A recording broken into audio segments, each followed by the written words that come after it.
Good evening, everyone. Welcome to the third session of Fall Festive Feasts. Our topic today is healthier holidays. And can hardly believe it's that time already, but here we are. I want to remind you that this meeting is being recorded and that your microphones and your cameras are enabled. We want to see your smiling faces. We want you to be a part of the class. We want to hear from you. Just remember to keep your microphone muted until it is time for you to talk, or until you have a question or a comment or other thing. I see Lori is there in her kitchen ready for the cook along. So Lori, it's great to see you. Dawn and Vicki, also great to see you. I would like to introduce my wonderful University of Florida IFAS Extension Family and Consumer Sciences team. This is a team project and it takes the team to put this on. So we're excited to be here today. I will turn it over to our MC, who I believe is Marie today. Hello, everyone, and welcome. We are excited. Can't believe that we're already on the third week of this. It just blows my mind how fast everything goes. But Jill is going to do some things with us tonight, as well as Angela and Dorothy. But first, we're going to start out with Melanie. She has a bit of an icebreaker for us. So are you ready to go, Melanie? I'm ready. Can you hear me? Yes. Okay. Good evening, everyone. To get us started, I'm going to ask you all a few questions just to see in the chat box what your answers are. So if you will first start with, what is your favorite knife in the kitchen? Your favorite knife. Feel free to type it in. I have more than one. Does a steak Put them knife all. count? I like the steak knife. Because you want to eat steak. Does that count? Okay, we have a chef's knife. We have a butter knife. I Okay. personally like the chef's knife and a paring knife. I Yes. use those Okay. two a lot. Oh, there we go. A chef's knife, a tomato knife, and a paring knife. Okay. I do have my sample. You don't have to run and get your samples, but my favorite knife in the whole kitchen is the paring knife. I know it's hard to see here, but I do have two. I have one that's old that I can't part with, and then one that's kind of new, except I ran it through the dishwasher by accident. And now it has a weird color to it. But anyway, that is my favorite knife. It's definitely the most used knife in my house. And on average in the American home, that is the most used knife, just because it's easy for people to grab. It's easy for an experienced knife user and a non-experienced knife user to use. The main thing is remembering that whatever knife you're using is to make sure, or whatever it is you're making, make sure that you are using the correct knife for that process, because if you do, it will make things easier as you're cooking in the kitchen. But at the same time, if you find another knife that you like better, another type of knife, it really doesn't matter as long as you get the job done and it's done safely. Next question is there a knife in the kitchen that you don't understand the use for it? Okay, you're really making me think. You may not know the name of it. Or if you can't think of that, can you think of a knife in your kitchen that you never use or very, very, very rarely use? I guess that's the cheese knife, right? Mine is probably the fillet knife.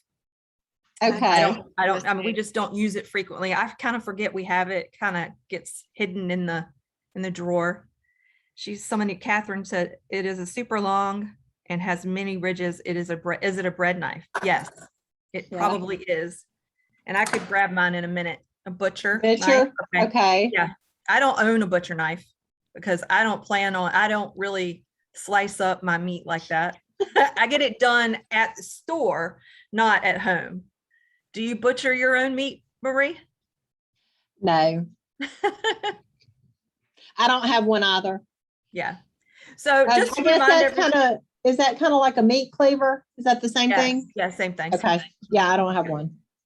So just remember that there are knives for specific jobs that can make that job easier. But if you're more comfortable using a different knife, as long as you're doing it safely, really doesn't matter. one of the most important parts of your knife is to remember to keep them sharpened. And every now and then these ones that I don't want to get rid of because I've had them for 20 years, I just have to go get sharpened up and we keep on going. So anyway, we'll move on to Jill now and learn more details about your knife skills. So actually, this is Angela, sorry. Oh, I'm sorry. Excuse me. My favorite knife is the sharp knife. Yes, exactly. A dull knife can make me want to throw it in the trash. Yes, they're dangerous too. They really are. Yeah. Okay, so we're gonna start with our cook along. Is that right? Yes. Yep. Sorry All about right. that. That's all right. Am I doing the introductory term? Yes, you are doing your concept. So you did have that correct, Melanie. We were gonna just jump right over Jill. All right, Jill. Okay, let me share this. Oh, let me see. We are technically challenged today. Let I don't know why. me see if this will work. Okay. That's okay. I think I might be too. Here it goes. We got it now. It says Jill has started sharing her screen. And Excellent. then presenter window. Here we go. Yeah. There we go. Do you Got it. Wait a minute. I need to. I think I hit the wrong thing here. All right. Can you see the presentation? I can see the presentation and I can see all the recently things over there on the other side too. Okay, we'll just go with that. Since you can see it. It's a fun day here. So, my term that I wanted to present today is tang. And I was wondering if anybody could tell me what I mean by tang. We're not talking the kind that you drink. Well, we're not talking the kind that you drink. And so that would be this tang, right? That the astronauts drink. Okay, so it's not that tang. And it's not this tang. Okay, even though it's so cute. And it's not even this yellow tang here. Okay. Okay. But what do I mean by the term tang when it comes to the kitchen? Okay, I'm looking at the chat box and I'm not seeing anything. You're gonna need to give us another clue, Jill. Well, I already told you what it wasn't.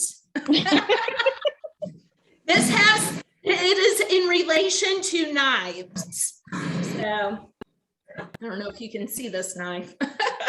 We're looking at your screen. Oh, wait a minute. So I'll go ahead and do the reveal. But All the right. tang, okay, is actually the part of the knife that extends into the handle. So while you're purchasing knives, it is important to consider this kind of hidden piece. And you can see I've outlined it on the middle and the bottom knife.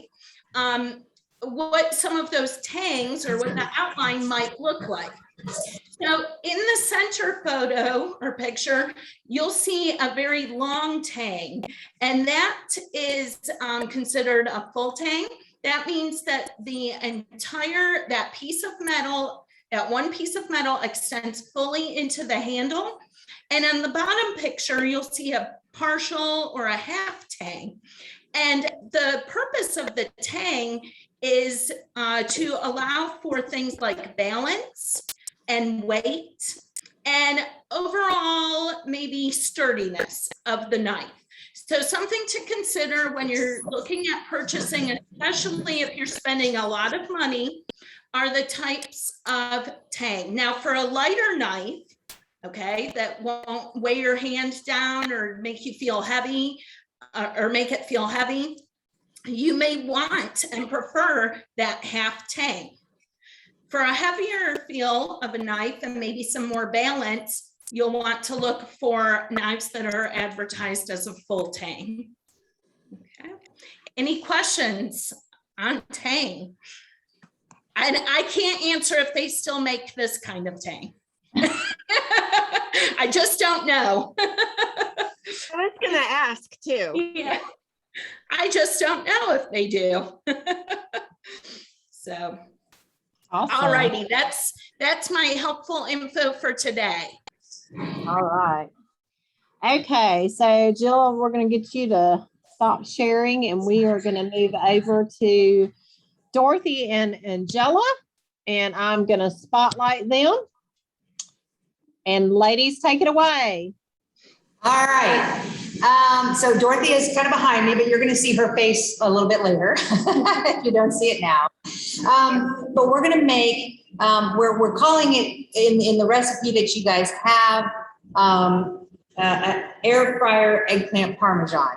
And that's basically what it is, but I think of eggplant Parmesan more in layers, layers of the eggplant and sauce and cheese, and then maybe some more. And then it's baked in the oven, and that's wonderful. But a lot of times in order to get that really good crispiness that you want, you've got to fry those slices of eggplant in some oil first. Otherwise, you have what a lot of people don't like about eggplant, and that is mush.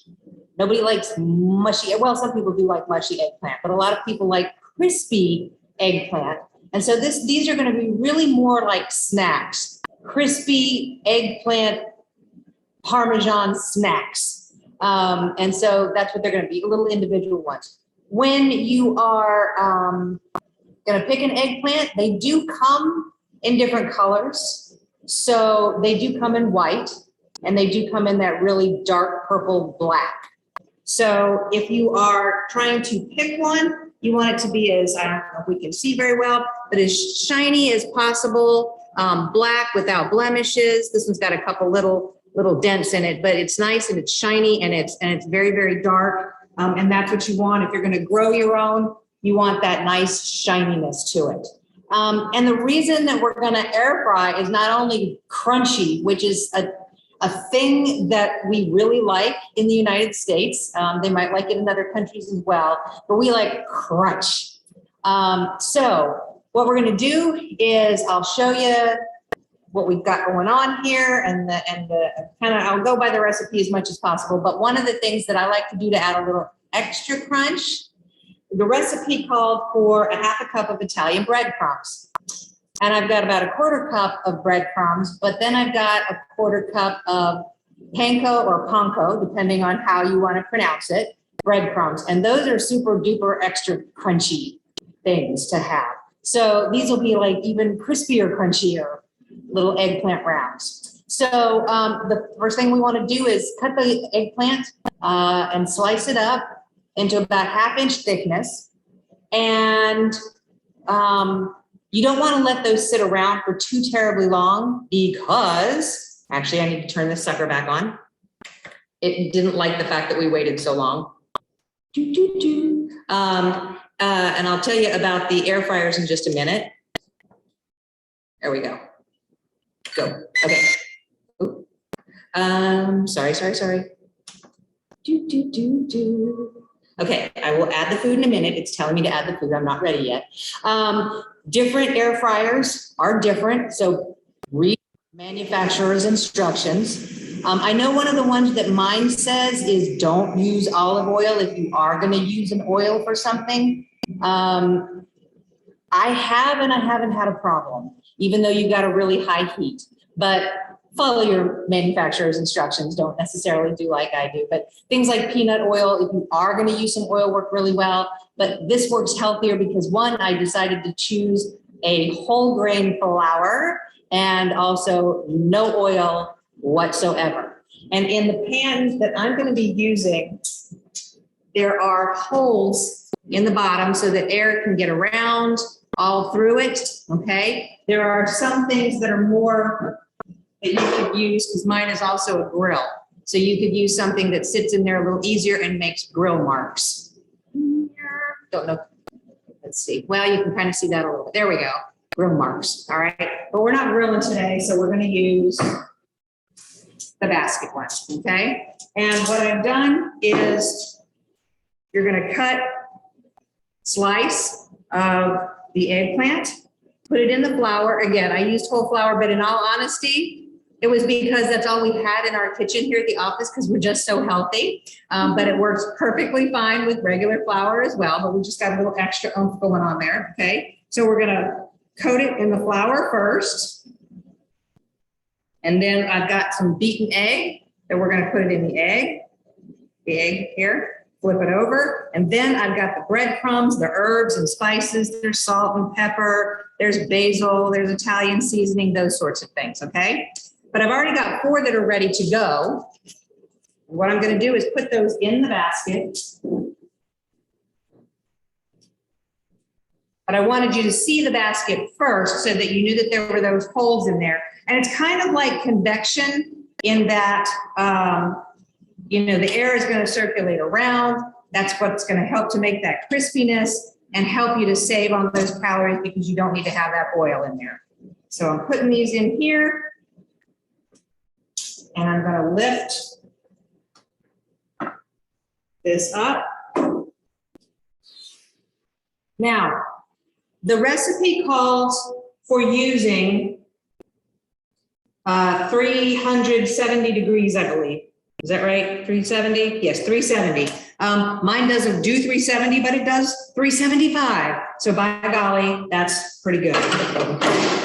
So we could preheat it just a little bit. And I'm gonna put this in. Okay. There we go. Sorry, it's making all that racket. And I'm gonna shut it. And it's gonna get started, okay? So I've set a timer on it. Again, I keep saying this over and over again, but it's a really, really, really big deal. I'm gonna be the orangutan. I don't know exactly what he was doing, but anyway, I'll kind of go like this. So that's got your whole crispy factor going on. When you've got an air fryer, remember that air is going to circulate around. You don't need that extra oil. You got that crispy going on. I do like an eggplant that's not mushy. So this works really, really well. So again, you're going to put it in some flour, a little egg, and then the breadcrumb mixture. And that breadcrumb mixture also had Parmesan in it, as well as the herbs and spices and the breadcrumbs. So you're gonna have that whole eggplant Parmesan feel to what you're making. Any questions or thoughts or concerns or ideas? Okay, I'm gonna remove your spotlight, and it looks like Lori is doing this cooking along with you. Awesome, Lori, hi. How's it going? Is it going okay? The stuff is sticking. It looks like good. Oh, I'm so glad that you're here. Awesome. So let me ask you, your air fryer, does it go to 370? It says it does. It's a dial. It's not electronic. We're gonna trust that. Okay. A little bit, yeah. All right. I still have not bought an air fryer. So what is your brand that you're using, Lori? Don't know. That part has rubbed off. I've had it for so long. I don't even know. Okay, she has a well-used air fryer. Yes, that's awesome. So Lori, what else made this besides like this eggplant Parmesan snacks, crispy things tonight? What other things do you like to use in your air fryer? Well, it's not healthy. It's like chicken strips, mozzarella sticks, things like But that. Good, but again, you're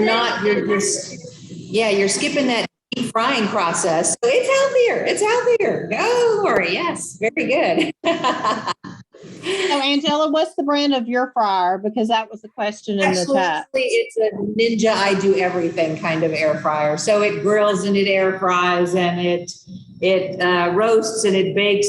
Somebody said, Angela, would you like one? I will buy it for you. And I said, yes, please. So yeah, that was an awfully nice gift. Awesome. So, but yeah, you can do lots of different things with it. So yeah, the basket looks really large on it. That's the biggest comment, is it seems it has a large basket. And just one thing, I don't know how we're doing on time, but what I'm going to do probably when the next person is talking, sharing, I will open this up after about 8 or 9 minutes. and I'm gonna flip them over just so they're nice and crispy on, get both sides.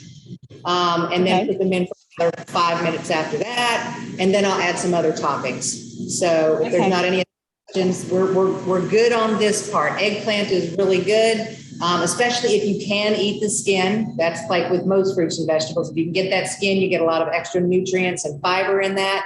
And it does grow a lot this time of year.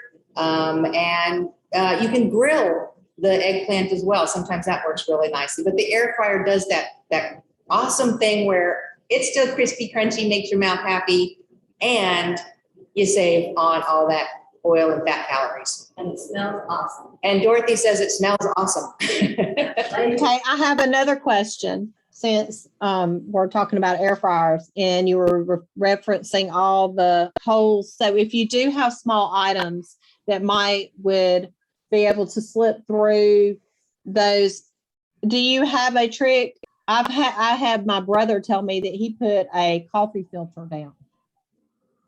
He did what? Put like a paper coffee filter in. Have you tried that? I have not, but mine don't have holes that anything falls through. I mean, little tiny asparagus or anything like that. I've never had anything fall through. So the holes are big enough for the air to get through real nicely, but so far the basket that I have, nothing has slipped through. Now, I would have thought, maybe I don't know. He is one of those, I believe in parchment paper, and I'd have probably put parchment paper down. But for whatever reason, he didn't have any. He said, "Oh, I just used a coffee filter," and I thought, "Well, I think I would be a little bit I think I'd be a little bit afraid to use a coffee filter. It just seems like out of my air fryer. But it was a question, had to ask. Okay, so we will cut away, and we will swing back around to you in just a little while. Let me find Jill. Oh, where did Jill go? I see Dorothy, and I see. Ah, there she is. I just slid right past her again. All right. Okay, Jill, you are up with all your knives. Excellent. Perfect. So we're going to talk a little bit more about knives right now. And I don't know if they can mute in Escandia. Okay, perfect. Thank you. So we're going to talk a little bit more about knives and how to select the correct or the best knife for the job, and a little bit about techniques so that you're safe in the kitchen. So first thing we're going to do is take a look at the parts of a knife. Now, we introduced earlier the tang, which is of course the part of the knife that you can't see within this handle. So we talked about that and the purpose already. Some other things you might want to take note of, okay, are the handle of the knife. So you want a nice sturdy handle. Many times these are made out of wood or some type of plastic or composite. So depending on the type of material, may add some weight to that knife. Could be, you should always hold your knife, make sure you can get a good grip on there. It fits your hand. A wood knife is very traditional. They're really pretty to look at, but sometimes those can warp or crack, be hard to clean.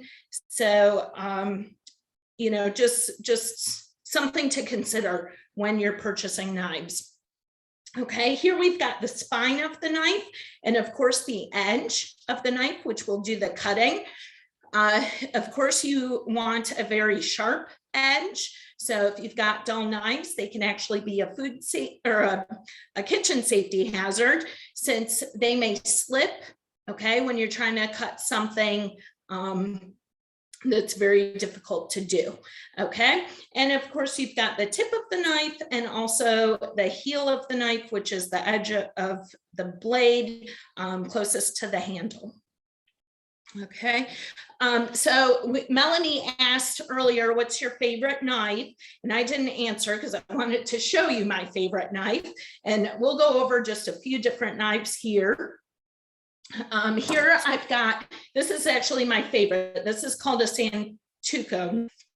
So, and I don't know if I say that right, but this is kind of an all-purpose Japanese knife. They've become a little bit more popular. As you can see, they've kind of got this kind of more of a blunt edge here, a little bit longer blade, okay, or wider blade, and then some kind of divots here in the blade, which means that, or which is supposed to mean that the food won't stick to it as you're chopping along. Okay, so I just feel very comfortable with this knife. And of course, that is one of the most important things when choosing a knife to use in your kitchen, is that you feel comfortable with it and that it is the right size for the job. So this is one of my favorites. Like I said, this is a kind of an all-purpose Japanese style knife. And I just feel really comfortable with it. And this is the first one that I go to in my kitchen. Okay, here we've got a chef's knife. Okay, and this is a rather large one. This is an 8-inch chef's knife. I do like having this knife available. Okay, this again, just another all-purpose knife. It is a little bit large for what I typically use, but it does help me tackle big jobs like slicing into a big giant watermelon, okay, and that type of thing. So this does come in handy. I think on the last series, I think I used this knife to cut up or debone a chicken, help me with those steps in chopping off the legs and such. So it's just a real strong, sturdy knife. Okay. Here we've got a serrated knife. I think somebody mentioned that they don't like these knives. And this isn't one that you're going to see often, but this is for sawing into bread. So this is one instance where you're going to saw the serrated part of it and the length of it. Make sure that you don't squash the bread as you're cutting into it. So rather than, you know, slicing it like this, you would saw along into that bread. Here we've got a boning knife.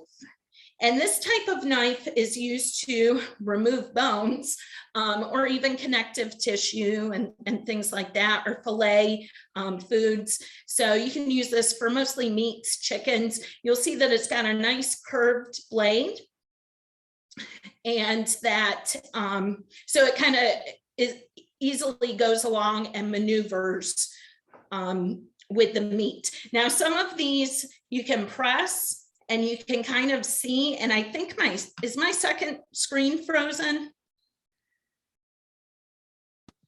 Yes. I'm moving. Really slow. Okay. Okay. Well, at any rate, this knife, you can see the blade sometimes will bend quite a bit. You can actually kind of get it to bow. This one here doesn't do that. It's a little bit of a stiffer knife or blade. Some people like them a little bit more flexible so that they'll go along the, the path a little bit easier. And then of course we have our all-purpose utility kitchen knife. And that's the smallest one here. I'm holding it up, but technical difficulties here. So that's our smallest knife here. And it is just a good all-purpose knife used for removing skins or small, small jobs. But yeah, that's another one, probably the second one that I reach for in the kitchen. Just a couple of options. Some people are not familiar with they don't really use knives a lot. They're scared of them or whatever. So there are other options, of course. I have here just to show you an apple slicer. So this is something even kids can do. I remember doing this at my grandmother's house. She had a really cool cutting board that would pull out from the counter. So it was actually built in. So I would always want to use the cutting board And I use that apple slicer. And then I know this is one of Kendra's favorite tools is the herb scissors. So this is a multi-blade knife, okay? And you can use this to cut herbs real easily. And it's more like holding scissors than trying to hold a knife, and trying to get that on screen here. So have I unfrozen or not? We are looking at, I don't know that the other one has unfrozen because it flipped off of my screen, but Yeah, it's not I on. would, it's not on at all. Some fancy camera work. So the one thing I will say, Jill, is the flexible blade. My biggest example I always tell people is, you know, you're going along the contour, and so maybe I'm cutting up a pineapple. It's really easy to go along the contour of that pineapple because that blade is a little flexible. So that's always really, really easy to do. And fun fact, I actually failed at cutting pineapples in cooking class in college. So I did the worst job, I think the TA told me, of removing that skin. And here I am today. I still made it. Now, one thing you want to make sure though, that you're not choosing too flexible a knife for the job. You don't want something too flimsy because that could break, you know, and again, slip, cause damage, cause you to hurt yourself. Now, one other option, if you're looking for something safe or a way to be safer in the kitchen, is that you can actually purchase special gloves that will help to prevent or curtail cuts. So you can find those, like I've ordered them, I found them online real easily, just a quick search and found those gloves. So I generally have those available for clients who aren't comfortable with knives when they come to my classes. Another tip is that when you're cutting, you may want to dampen a paper towel and put this underneath your cutting board so that cutting board is nice and stable and doesn't move. Now, if you don't like the idea of dampening a paper towel, I have these for my classes. This is just a piece of shelf liner. Again, I'm trying to show, it's not showing up, but shelf liner that I got, I think, from the dollar store. And I've cut those to size to fit in under my cutting boards. And once you put that under there, it's not going anywhere. So really makes it nice and stable. If you have children who want to help in the kitchen, there are children or grandchildren, there are nylon knives that they make that, you know, they can cut little apples and things with. It's real fun, but it gets them involved in the kitchen, gets you teaching knife safety and skills while they're young. So.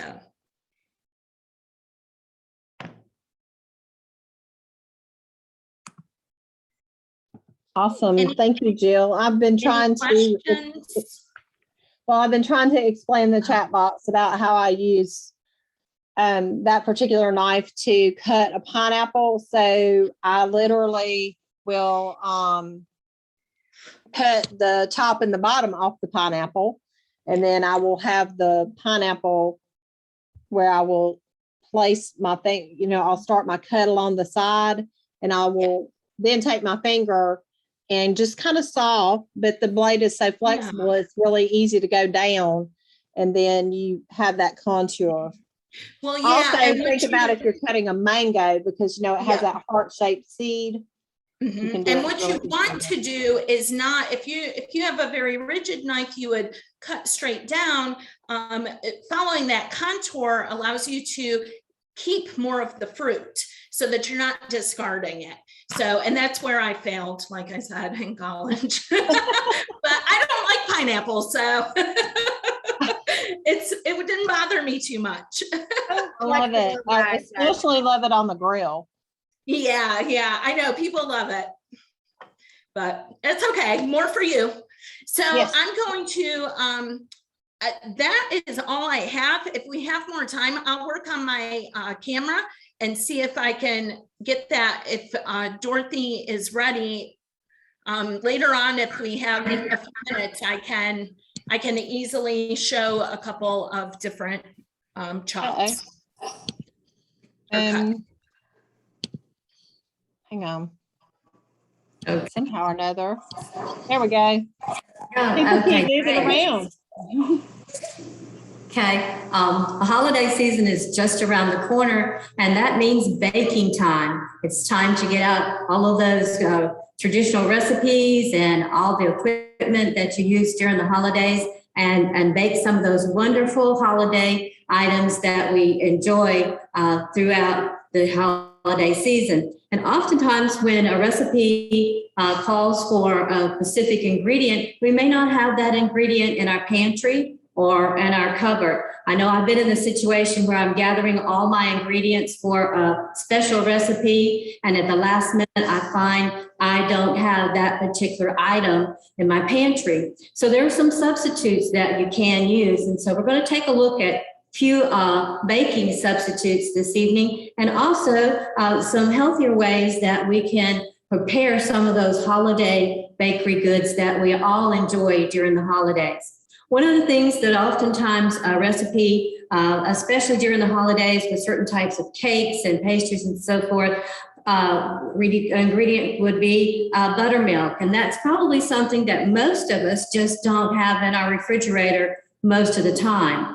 So what happens if you have a recipe and you are ready to start baking and now you don't have buttermilk? Well, that's an easy thing to remedy. You just need 1 cup of what we call sweet milk and just white vinegar. A tablespoon of white vinegar will also help with the acid. Or maybe you have some lemon juice or a fresh lemon in your refrigerator, and a tablespoon of lemon juice or a half of a lemon squeezed into the cup of sweet milk will also help. So I'm going to, let's see how that works. I have some white vinegar and a tablespoon and 1 cup of whole sweet milk. And so I'm going to just kind of pour it in and stir it around. Now, it isn't instant. It takes about 15, 20 minutes for this to what we call clabber, so that we have that buttermilk product that we can add to our cake and so forth. So I'm going to kind of set this over to the side, and we'll take a look a little bit later and see if we have buttermilk. Also, if you're shopping and you don't keep fresh buttermilk in your refrigerator, there is a new product on the market that is a powdered buttermilk.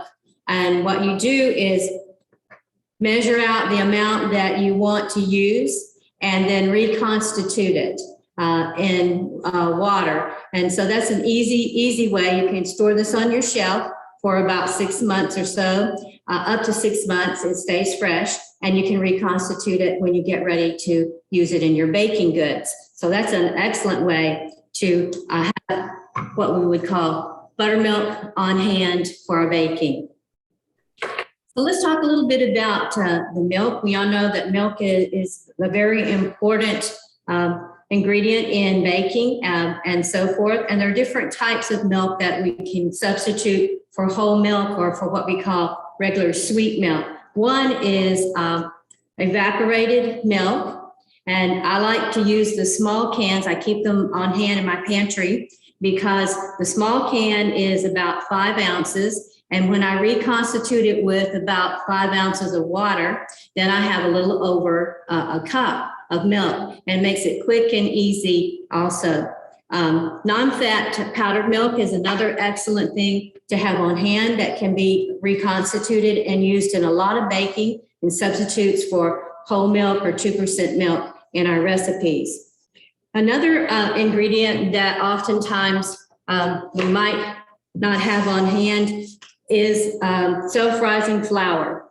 I usually have all-purpose flour, and I buy it during the early season, and I store it in my freezer. I have a chest-type freezer, and I store it in my freezer. But a lot of recipes call for self-rising flour. So that's an easy substitute. Just need some baking powder. And for 1 cup of flour, we want to add 1 teaspoon of baking powder.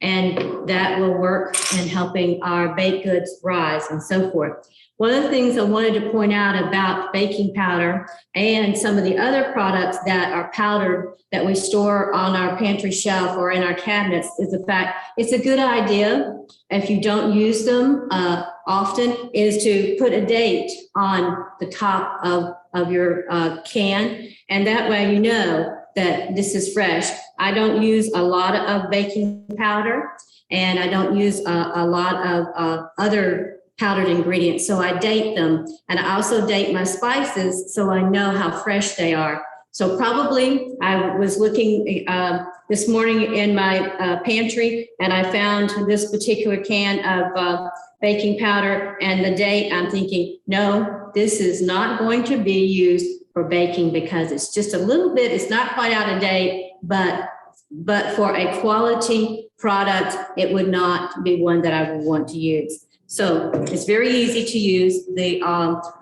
all-purpose flour, and you have self-rising flour with just the addition of a bit of baking powder. We're talking about healthy baking and so forth. So if we want to use whole wheat flour, that's an easy substitute also. And for 1 cup of regular plain flour, 7/8 of a cup of whole wheat flour can be substituted for your baking also. And a lot of times we have all different types of oils for our recipes, from the healthy oil, the olive oil can be substituted for different types of baking oils and so forth. And one of the things that I use a lot is a nonstick spray oil blend. And I do like to use the canola because it doesn't burn at high temperatures. And oftentimes if I am baking something and I want to put it in a 400-degree oven, then I feel like that using this type of spray helps with the burning process there. And sugar, we consume a lot of sugar and baked goods, especially during the holiday season. And a lot of the sugar substitutes available are wonderful for baking. There is a baking blend that is an artificial sweetener, and you substitute cup for cup. In other words, if the recipe was for 1 cup of sugar, then I would use 1 cup of baking blend as my substitute.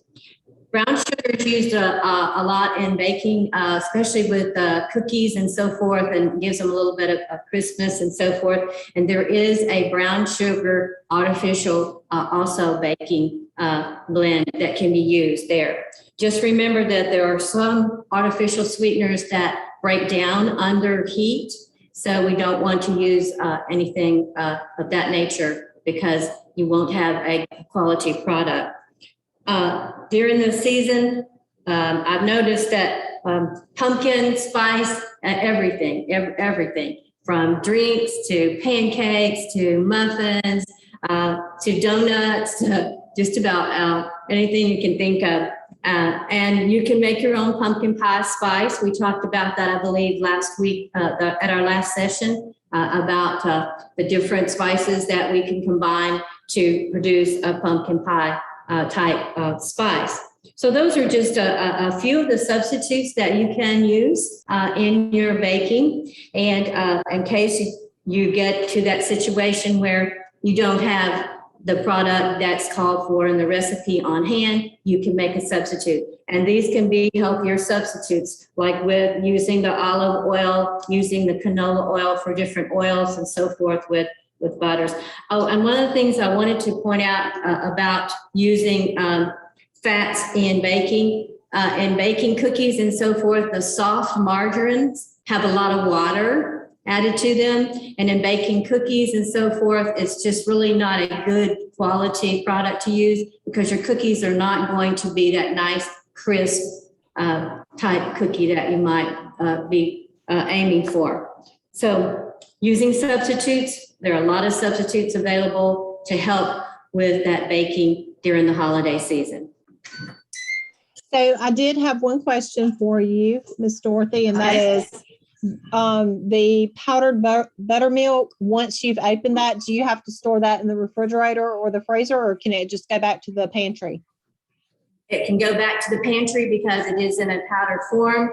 But once you have measured out maybe a tablespoon and added a cup of water and reconstituted it, then it must be kept. That portion must be kept in the refrigerator. But you can store it in your pantry or your cabinet, but away from heat. Just like spices, we don't store those in an area where there's a lot of heat. Awesome. Okay. And thank you, Wendy Meredith, for saying she uses brown Splenda when she bakes a lot. So I see Lori is over here. She has her, oh, have you tried it? Not Have you yet. tried I'm one? putting sauce and I'm gonna put cheese on these, but these are done. All right. Looks so pretty. They look wonderful. They do. They look- I wish we could smell. It smells really good. And your Let's hold muffins were Let's beautiful. hold the next session at Lori's house. Yeah, Lori, we're coming to visit you. Lori baked some of the muffins over the weekend. So, and they were good. They were beautiful. They turned out beautifully. Yeah. So, They're almost gone. Almost all of them. well, that's a success right there. So, okay, Angela, I'm flipping over to you. Okay, well, actually, Lori just did the trick for me. I've got 3 that I already put into the little basket that I made. I'm going to do exactly what she just did. So I've got one that has been taken out and it's nice and crispy. So I'm going to take some sauce and spread it around on there. And you don't want the sauce to be too thick, otherwise it can get back to that mushy factor. And if you've got some sauce you've made yourself, that's fine. Jarred sauce, I like all different kinds of sauces. And then some cheese on top. I've already got shredded. If you have, sometimes there are slices of provolone, and provolone is okay, but I don't like it nearly as much as the mozzarella. And if you've only got cheese sticks, by golly, the mozzarella cheese sticks, fabulously. You just string those out and then put them on top, and they work really, really well. So I'm going to take this one, if I can, and put it in the basket. Go. And I know you guys can't see that very well, but I'm going to go ahead and I've got the 4 that are in there. This sucker just told me it's ready to go to add the food. And, so again, Lori, you're going to be teaching the next class because you got this down. That is awesome. Okay. I'm going to put it in. I'm going to put it in for, I've got it set for 3 minutes, but I think honestly, it'll probably work for just about another minute or 2. It does not take long at all for the mozzarella to just kind of melt on there. If you wanted to, yes, you could add some other things. I'd be careful though about too much added, because then you can start getting back to that mushy factor. So if you're adding mushrooms and onions and peppers and things like that, those have a lot of water in them. So that might add a little bit more into that mush factor, but these are just really, really nice. So in just another minute or 2, I don't know if Lori's done with hers, but mine, shouldn't take more than another minute or so. But any questions that you guys have, you could also do this probably with zucchini if you wanted to give that a try, maybe longer flat zucchini, instead of the rounds. That could work really well. So again, air fryers, I never really used convection ovens a whole lot, but the idea is the same. This nice hot air is circulating around. It gets to all the food. So you got that good, golly, crunchy stuff. It's just so good. You have to be careful how much Captain Crunch you have in this world, but this is a healthy alternative that's got all kinds of good nutrients and vitamins and blah, blah, blah, blah, blah. So I'll take those out in a second, kind of let you see what they look like. Nice and melty. In fact, just like 30 seconds. Do you have a question? Okay. can you substitute the tomato sauce with some other type? So for instance, maybe an Alfredo sauce or something else? Could you? Sure. Yep. You sure can. Okay. Absolutely. Yeah. And then Catherine said The zucchini Alfredo mini sauce, pizza. you start adding some of that fat back in when you have a creamier sauce than the tomato That's true. sauce. But still, it would work really well. Yeah. Okay. And Catherine said zucchini mini pizzas are really delicious. So I Yeah. can see where you could very easily just trade that out. Yeah. The eggplant and the zucchini. So, Yeah. looks really great. Take these suckers. See, I can show you what they look like. Wow, that looks nice. Do have heating pads because believe me, without them, owies are definitely going to be happening.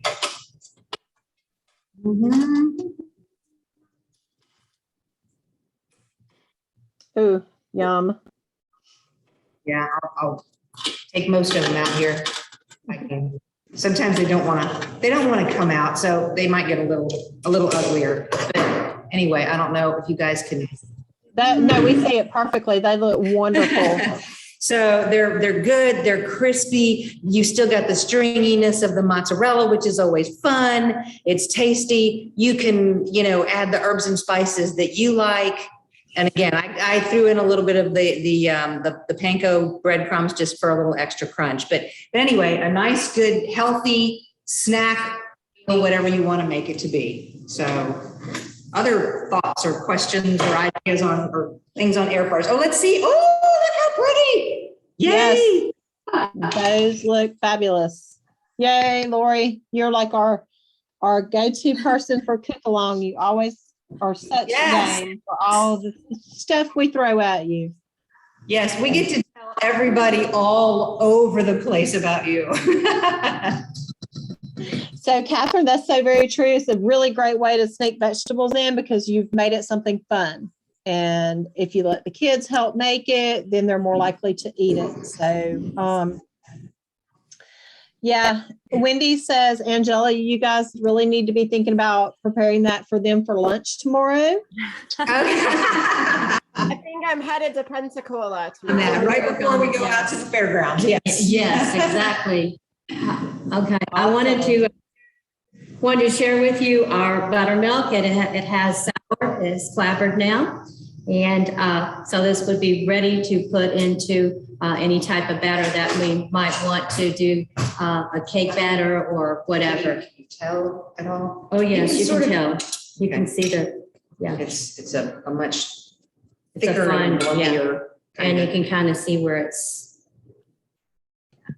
It looks like but it has not. Okay, I think you can see on the spoon, actually. Mm-hmm. We can see that. So, Yes. yeah, that's great. Quick and easy. Okay. We have to have all those kitchen hacks. So thank you all. And thank you, Lori, for cooking along with us. And let me find Miss Nellie. She's here somewhere with us. There she is. And she has started sharing her screen. Take it away for us, please, ma'am. Good evening. Today we are going to learn a few strategies for reducing stress.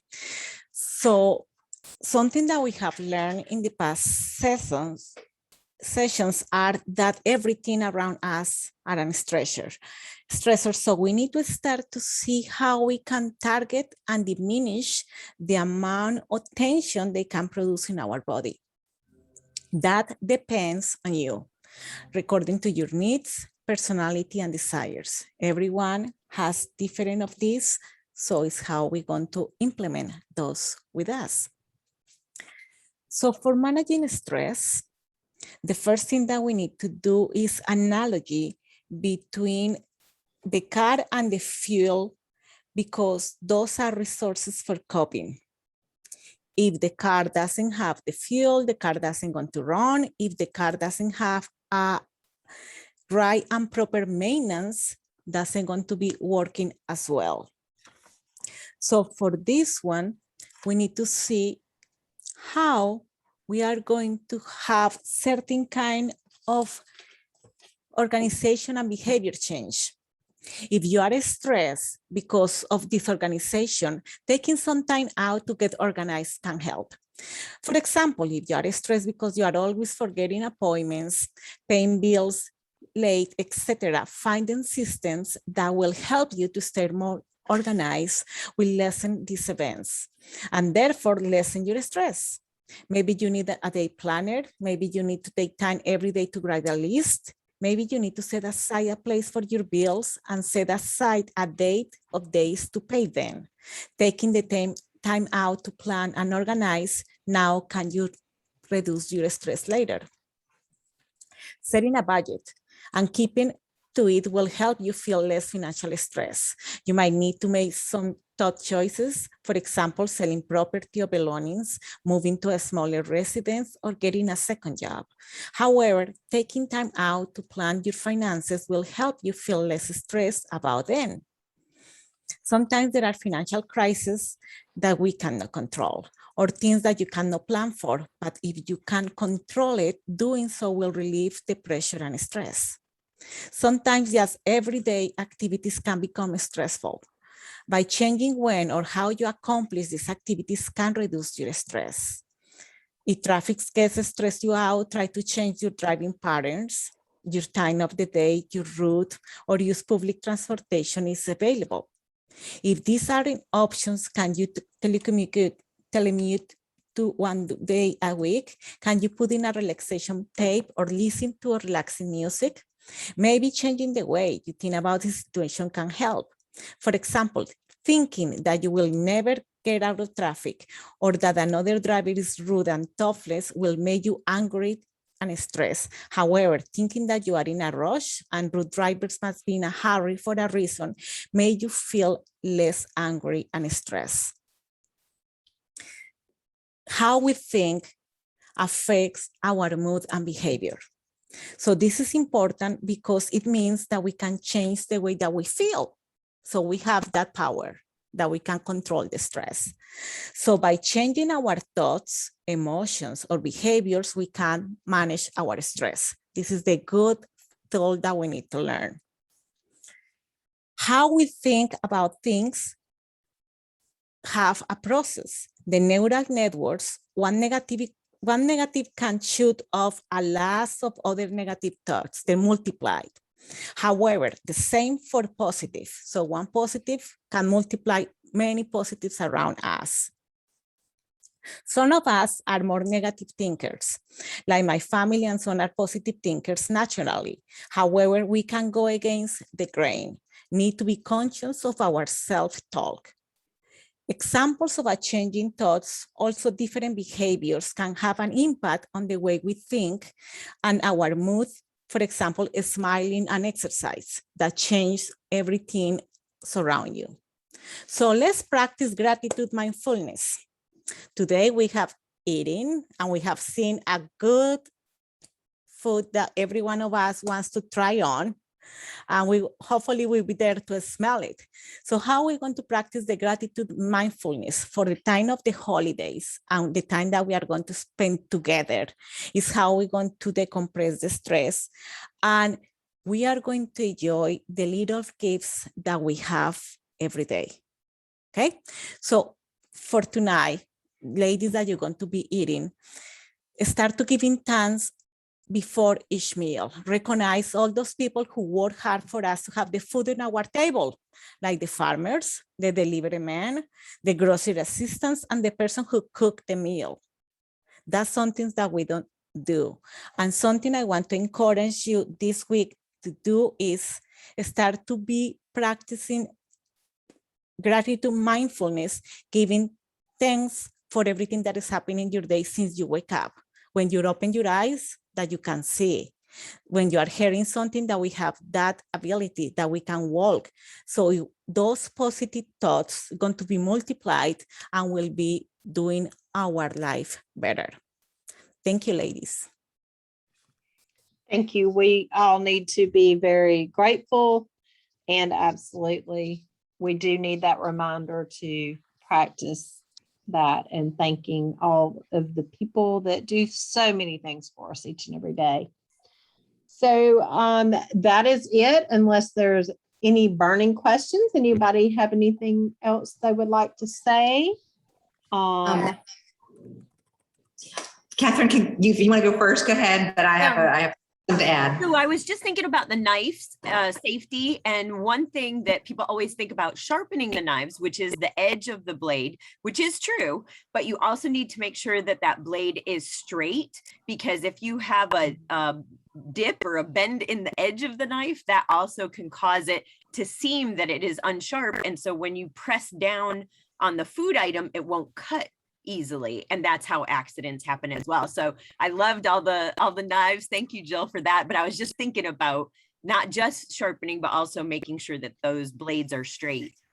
That's a really great point. Yeah, and I like to refer to that as wonky knife. A wonky knife. So yeah, very good. Thank you, Catherine. Also, if there's a nick in the blade, that can cause that same type issue as well. So that's your indicator that it's time for that one to go. Yeah. And Nellie, thank you for the thank yous, because I have done that before, and it is great when you have a food and you're like, wow, thank you for, I mean, this kind of come across from another part of the world, and all of the people that it took to get me this food. Man, I'm so thankful for all of those people, because this is great. So I can eat. So I love that. And not just at Thanksgiving. So that was really, really great. Thank you for that. Just a little heads up. Dorothy and I have made a video. This is Dorothy Do Right. This is Angela All Wrong. So be sure to watch the little video. It's going to come up before next week. I can't remember who's talking about some turkey safety, but we've just got a little something to go along with that. So if you want to watch that before next week. That'd be good. That will be released on lesson 4, which I'm going to do this evening. So something to look forward to. I'm going to have to go look. Yeah, I can't wait to check that one out. Dorothy Do Right and Angela what? All Wrong. All wrong. Gotcha. You are so creative. I don't know how you do it. All right. Well, thank you, everyone. We've actually ticked a couple of minutes over time, but if anybody has any questions, we'll hang out for a few minutes. But other than that, thanks for joining us tonight. Had a great time. Oh, Lori, did you taste? Lori? Yes. Yes. Yeah. It's delicious.